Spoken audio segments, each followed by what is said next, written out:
Hello friends, welcome to BSc nursing education channel. तो हमारी जो एजुकेशन टेक्नोलॉजी जो सब्जेक्ट था उसमें हम लोग थर्ड यूनिट के बारे में बात कर रहे थे। ठीक है, तो उसका जो फर्स्ट टॉपिक था वो हमने कवर कर लिया था, जो कि था प्रिंसिपल्स एंड स्ट्रेटजीज। ठीक है, क्लासरूम मैनेजमेंट की। आज का जो वीडियो है उसमें हम लोग पढ़ेंगे क्लासरूम कम्युनिकेशन। ठीक है, उसमें हम देखेंगे facilitators and barriers of classroom communication. तो क्लासरूम कम्युनिकेशन क्या होता है? ठीक है, क्लासरूम कम्युनिकेशन ये होता है कि जो क्लासरूम में कम्युनिकेशन चल रहा होता है टीचर और स्टूडेंट के बीच में। ठीक है, जो भी आइडियाज़, जो भी थॉट्स वो शेयर कर रहे होते हैं वो चलते हैं। ठीक है, तो क्या है कि इफ़ेक्टिव क्लासरूम कम्युनिकेशन में हम पढ़ते हैं effective communication between teacher and student is essential for their learning. ठीक है, जो इफेक्टिव कम्युनिकेशन है टीचर और स्टूडेंट के बीच में वो बहुत ही ज़रूरी होता है लर्निंग के लिए। ठीक है, 5 different stages which are usually involved. जो 5 स्टेजेस होती हैं कम्युनिकेशन में वो यूज़ की जाती हैं। ठीक है, जो कम्युनिकेशन प्रोसेस है उसमें। ठीक है, जो कि हम बात करेंगे। पहली है हमारी फॉर्मुलेशन ऑफ मैसेज। ठीक है, इसमें क्या होता है, मतलब ये प्रोसेस है कम्युनिकेशन का कि कैसे एक कम्युनिकेशन प्रोसेस चलती है। तो पहला है फॉर्मुलेशन ऑफ मैसेज, मतलब कोई भी मैसेज हमें पहुंचाना है तो वो हम क्या करते हैं, फॉर्म करते हैं। मतलब जैसे मुझे आपको कुछ बताना है, ठीक है, तो मैं पहले मतलब मन में सोचूंगी ना कि हाँ मुझे ये चीज़ बतानी है, तो ठीक है फॉर्मुलेट कर लिया मैंने उस चीज़ को। मैसेज इन कोड। ठीक है, मैंने जो वो मैसेज था, अब मुझे क्या है, जो रिसिपिएंट है उसको वो मैसेज देना है। ठीक है, तो जो वो मैसेज देना हो गया ना, वो हो गया message encoding. Then message transmission. ठीक है, अब जब मैसेज हमने इनकोडिंग तो वो हो गया कि जो चीज़ हमने समझ ली थी ना, जो इन्फॉर्मेशन हमने गैदर कर ली थी। ठीक है, मैसेज ट्रांसमिशन में क्या हुआ कि हमने रेसिपिएंट तक वो मैसेज पहुंचा दिया। ठीक है, next message decoding and interpretation. अब क्या है, जो रिसिपिएंट है जिसको हमने मैसेज पहुंचाया उसने क्या है, वो मैसेज समझ लिया। ठीक है, उसने क्या है, उस चीज़ को अंडरस्टैंड कर लिया। ठीक है, तो ये हो गया message decoding and interpretation. Next आएगा फीडबैक एंड इवेल्युएशन। अब जो लास्ट है स्टेप वो क्या है, अब जब रेसिपिएंट ने उस चीज़ को समझ लिया तो क्या वो उस चीज़ का रिप्लाई देगा। ठीक है, फीडबैक देगा, तो वो चीज़ आ गई फीडबैक एंड इवेल्यूशन में। तो कम्युनिकेशन का प्रोसेस आपको समझ में आ गया होगा। ठीक है, अब कम्युनिकेशन बहुत सारे टाइप्स का होता है, verbal, non verbal, written, expression, है ना। तो वो सब क्या है, वो कम्युनिकेशन में एक्स्ट्रा हो जाएगा। हमें बस थोड़ा सा इसका इंट्रो बताना था। जो हमारा मेन टॉपिक है वो है फैसिलिटेटर्स टू क्लासरूम कम्युनिकेशन। ठीक है, मतलब जो क्लासरूम में कम्युनिकेशन हो रही है आप उसको कैसे फैसिलिटेट कर पाओगे, मतलब उसको कैसे इनकरेजमेंट कर पाओगे, उस चीज़ को कैसे और बेटर कर पाओगे, है ना। तो हम पढ़ते हैं कि कौन कौन से फैसिलिटेटर्स होते हैं जो कम्युनिकेशन को बढ़ावा देते हैं।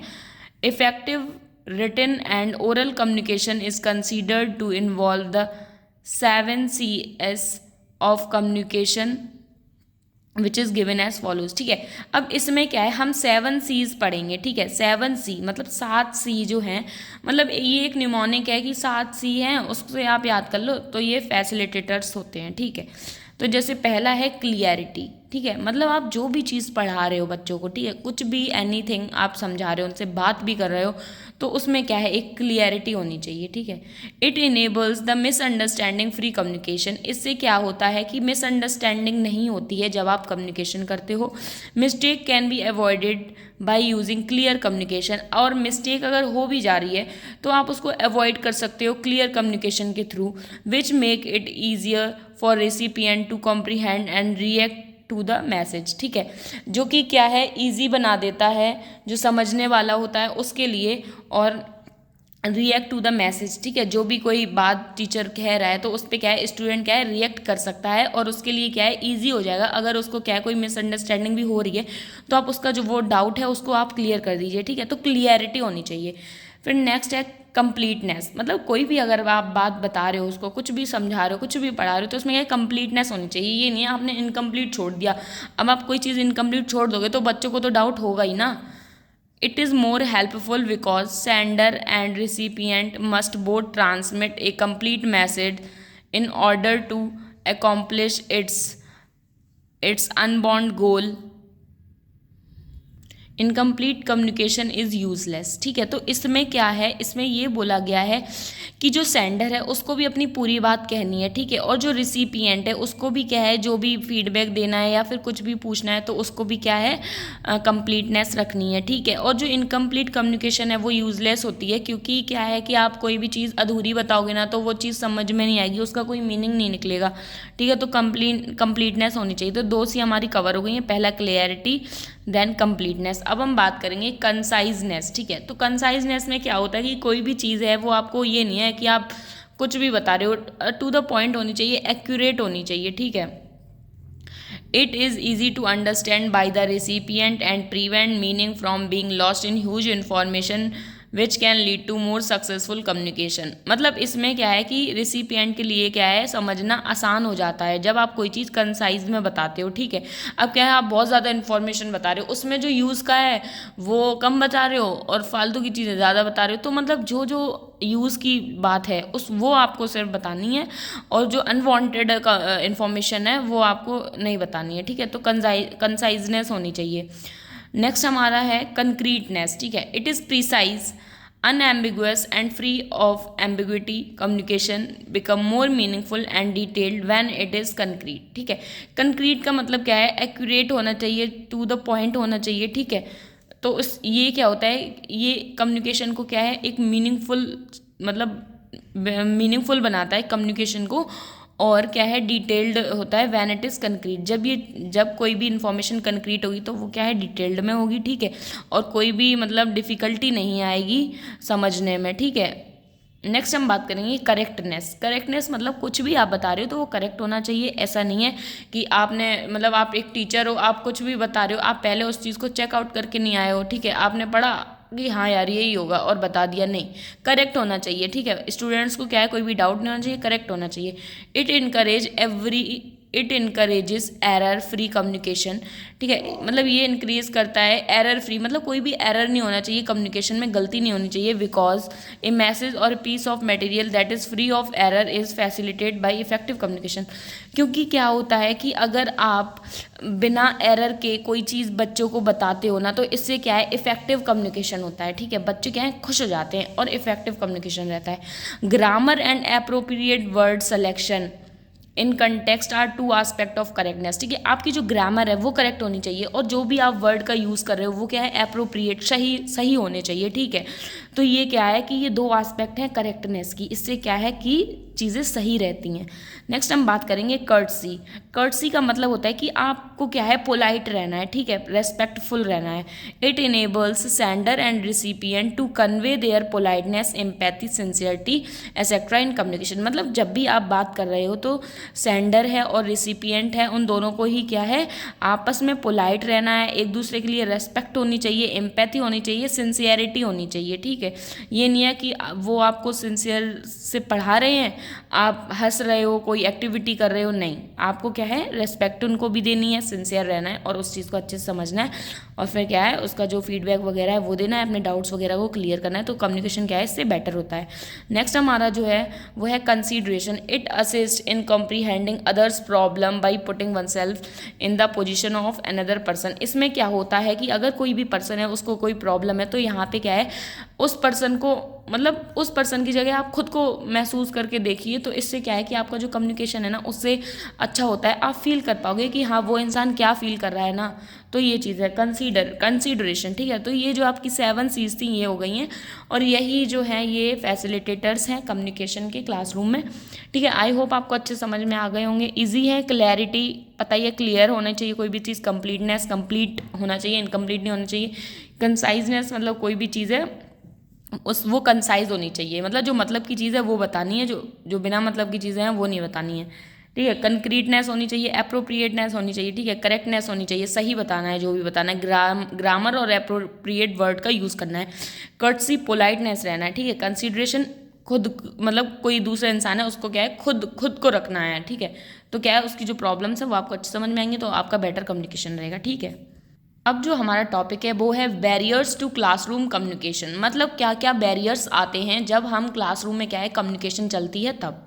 ठीक है, तो barriers to classroom communication are as follows. मतलब बहुत सारे बैरियर्स होते हैं क्लासरूम कम्युनिकेशन में, जैसे कि पहला हमारा रहेगा लैंग्वेज बैरियर, ठीक है। अगर आपकी लैंग्वेज में कोई भी प्रॉब्लम है, लैंग्वेज का मतलब होता है कुछ लोग क्या है कि हार्ड वर्ड्स आते हैं वो नहीं पढ़ पाते हैं, ठीक है। कुछ लोगों का क्या है मतलब स्टूडेंट्स क्या है, ज़्यादा कुछ स्टूडेंट्स ऐसे होते हैं जैसे यूपी बोर्ड्स हैं, तो वो कुछ स्टूडेंट्स होते हैं ना, वो इंग्लिश वगैरह अच्छे से ज़्यादा नहीं समझ पाते हैं, तो ये लैंग्वेज में बैरियर आ जाता है ना। तो यहाँ पे हम पढ़ेंगे। और बहुत सारा होता है, कोई अलग अलग जगह से है ना, कोई अलग जगह, कोई राजस्थान से है मान लो, कोई यूपी से है, तो लैंग्वेज बैरियर आ जाएगा ना। तो ये चीज़ है, टीचर मान लो राजस्थान का पढ़ा रहा है, ठीक है, स्टूडेंट यूपी का है ना, तो वो राजस्थानी लैंग्वेज थोड़ी मर्ज आउट करे या फिर कुछ मतलब लैंग्वेज का उसका प्रोनाउंसिएशन वैसा जाएगा ना, तो इससे क्या है स्टूडेंट को क्या है प्रॉब्लम देखने को मिलेगी। तो ये कम्युनिकेशन में क्या है बैरियर आ जाता है। Students from diverse linguistic background may use different dialectics, accents and vocabulary leading to communication challenges, ठीक है। इसमें वही है कि अगर मतलब इसमें क्या है स्टूडेंट्स जो हैं वो अलग अलग लिंग्विस्टिक बैकग्राउंड के हैं, उनकी जो लैंग्वेज है वो अलग अलग मतलब बैकग्राउंड से है, मतलब जहाँ वो रहते हैं उनकी वैसी लैंग्वेज है, ठीक है। तो इससे क्या है कि बच्चों को क्या है कि चैलेंजेस फेस करना पड़ सकता है कम्युनिकेशन के लिए। हालांकि बच्चों के ही नहीं, टीचर को भी कर सकता है ना। मान लो बच्चे अलग जगह से है, वो बोल रहा है बट टीचर नहीं समझ पा रहा है उस चीज़ को, तो टीचर के लिए भी है ये चीज़, है ना।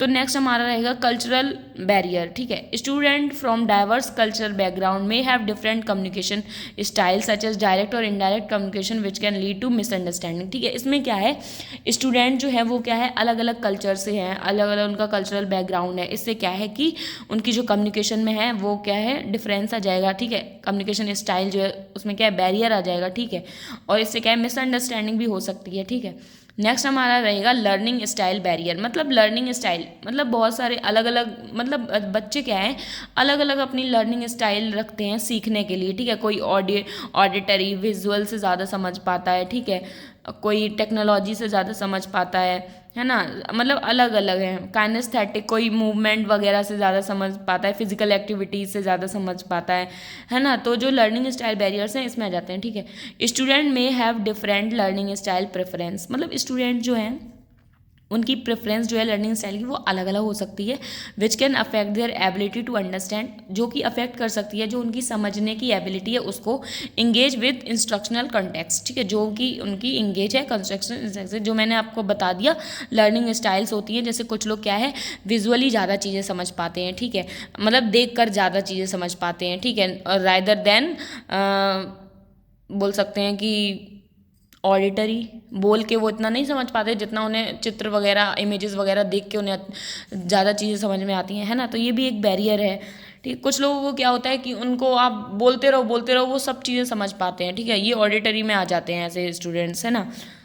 डिफरेंट लर्निंग पेस, इसमें क्या है जो पेस जो स्पीड है ना ये भी डिफरेंट होती है, तो ये भी एक बैरियर है, ठीक है, लर्निंग स्टाइल में। जैसे स्टूडेंट में लर्न एट डिफरेंट रेट, अब स्टूडेंट है मान लो वो स्लो समझ पा रहा है, टीचर स्पीड में पढ़ा रहा है, तो यहाँ पे ये एक बैरियर हो गया ना स्पीड का पेस का, ठीक है, which can lead to frustration and overlapping. इससे क्या है टीचर पढ़ाता जा रहा बच्चा जब तक फर्स्ट पॉइंट समझ पाएगा तब तक स्टूडेंट मतलब टीचर सेकंड पॉइंट पे पहुंच जाएगा, तो बच्चा क्या है फर्स्ट पॉइंट ही सोचता रहेगा, तो चीज़ें क्या है ओवरलैप हो जाएंगी, ठीक है, समझ में नहीं आएंगे, बच्चा फ्रस्ट्रेटेड हो जाएगा, वो सोचेगा यार पढ़ाने दो, ठीक है ना, तो वो समझने की कोशिश नहीं करेगा, ये हो सकता है। या फिर वो ये बोल देगा कि इन टीचर का मुझे समझ ही नहीं आता, है ना। तो ये कम्युनिकेशन क्या है बैरियर्स आ जाएंगे। तो क्या है कि मतलब हर चीज़ देख के चलनी पड़ेगी कि बच्चों को क्या है कितनी स्पीड में समझ में आ रहा है, ठीक है, ये चीज़ है।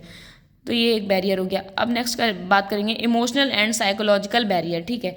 इसमें क्या है जो भी इमोशनल बैरियर्स आ जाते हैं, जैसे एंग्जाइटी हो रहा है, स्ट्रेस हो रहा है ना, डर वगैरह लग रहा है, तो ये सब स्टूडेंट में एक्सपीरियंस एंग्जाइटी स्ट्रेस और fear related to academic performance social interaction and personal issue which can impede communication. मतलब इसमें क्या है कि कोई भी कॉलेज वगैरह में क्या होता है स्कूल वगैरह में क्या होता है परफॉर्मेंस वगैरह करना होता है, तो कुछ बच्चों को क्या होता है कि एंग्जाइटी होती है ना, स्ट्रेस वगैरह होता है ना। या फिर मान लो ये तो चलो प्रोग्राम्स की मैं बात कर रही हूँ, क्लासरूम की यहाँ जो हम बात कर रहे हैं वो ये है, जैसे मान लो टीचर ने क्या है कि कोई क्वेश्चन पूछ लिया किसी बच्चे से, तो उसको क्या है कि क्लास में सबके सामने खड़े होके मतलब उस चीज़ को आंसर करने में भी एंग्जाइटी होती है, ठीक है, फियर लगता है उन्हें, स्ट्रेस आ जाता है कि यार मेरे से पूछ लिया मैं क्या बताऊँ। कुछ बच्चों को तो आंसर आ रहा होता है वो नहीं बता पाते हैं, इसी की वजह से, तो ये भी क्या है, कम्युनिकेशन बैरियर है, ठीक है। सोशल इंटरेक्शन मतलब वो सोशली मतलब क्लासरूम में बच्चों से क्या है, इंटरेक्शन नहीं कर पा रहे हैं, है ना। तो इमोशनल एंड साइकोलॉजिकल ये क्या है, ये भी बैरियर है क्लासरूम कम्युनिकेशन में। नेक्स्ट आ जाएगा लो सेल्फ इस्टीम एंड और कॉन्फिडेंस। इसमें क्या है, मतलब ये इसी के अंदर है, इसमें क्या है, जो कॉन्फिडेंस लेवल है, ठीक है, अगर वो कम है तो ये भी क्या है, एक बैरियर है, ठीक है।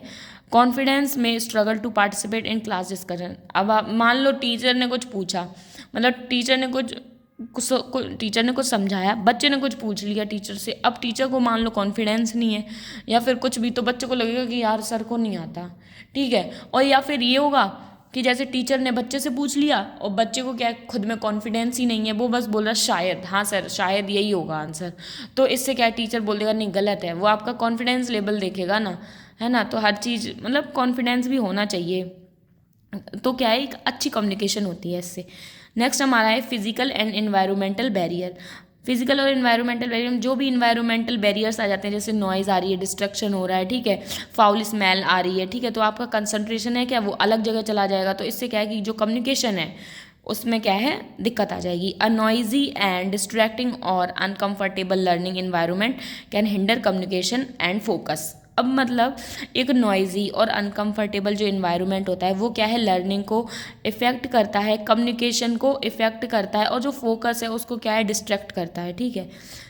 नेक्स्ट हमारा है टेक्नोलॉजिकल बैरियर। इसमें क्या है कि टेक्नोलॉजिकल बैरियर्स देखने को मिलेंगे, जैसे टेक्निकल इशू, कोई मतलब जैसे टीचर वगैरह पढ़ा रहे हैं स्मार्ट क्लास वगैरह से, तो क्या है, टेक्निकल इशू आ गए, मान लो लाइट चली गई, है ना, लाइट चली गई, कनेक्टिविटी वगैरह जो है वो हट गई, है ना, तो इससे क्या है कि लो, अब टीचर स्लाइड से पढ़ाने वाले थे बट अब कनेक्शन ही नहीं है, तो ये भी एक इशू आ जाता है। Technical issue such as connectivity problem और software glitches can disturb communication and learning. ये कम्युनिकेशन और लर्निंग को इफेक्ट करते हैं। आई होप जितने भी बैरियर हैं ईजी हैं, बहुत ही ईजी हैं, आप एक बार इसको रीड आउट करोगे आपको याद हो जाएंगे, ठीक है। तो आई होप दोनों ही टॉपिक आपको अच्छे समझ में आ गए होंगे, facilitators and barriers to classroom communication. अगर आपको इस यूनिट के प्रॉपर नोट्स चाहिए हो तो बायो में मैंने लिंक रखा है टेलीग्राम का, तो आप प्लीज़ चैनल को ज्वाइन कर लीजिए, आपको सारे के सारे नोट्स PDF के फॉर्म में मिल जाएंगे। और अच्छे से आपको समझ में आया हो तो प्लीज़ वीडियो को लाइक कर दीजिए, सब्सक्राइब कर दीजिए। Thank you.